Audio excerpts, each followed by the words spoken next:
السلام علیکم ورحمۃ اللہ وبرکاتہ۔ آج ہم بات کریں گے حضرت عیسیٰ علیہ السلام کے بارے میں۔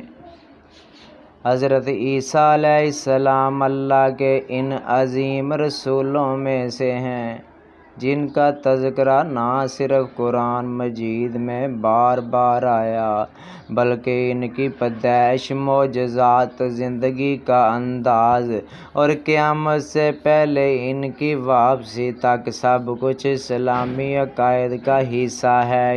ان کے بارے میں قرآن پاک میں کئی سورتوں میں ذکر موجود ہے جن میں سورۃ آل عمران، سورۃ النساء، سورۃ المائدہ، سورۃ مریم اور سورۃ صف شامل ہیں۔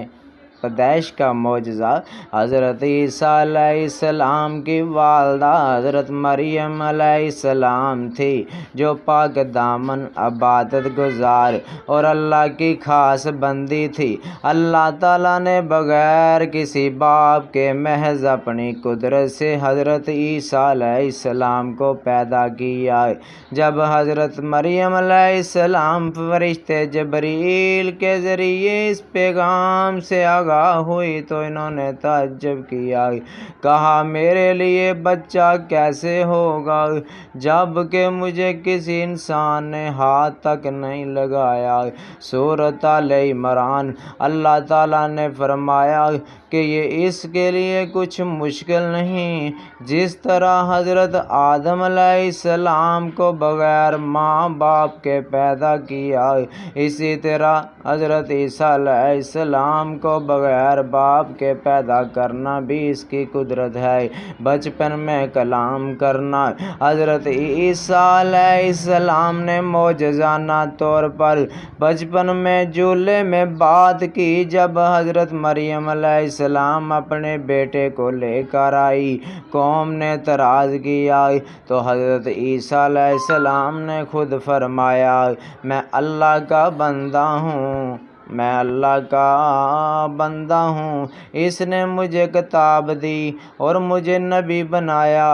سورۃ مریم۔ معجزات: اللہ نے حضرت عیسیٰ علیہ السلام کو بہت سے معجزات عطا فرمائے۔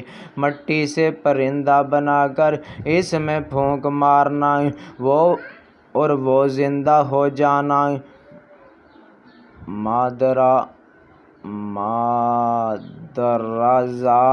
مادرزاد اندھوں اور کوڑیوں کو شفا دینا، مردوں کو اللہ کے حکم سے زندہ کرنا، لوگوں کے دلوں کو بیت جان لینا، یہ سب کچھ اللہ کے حکم سے ہوتا تھا۔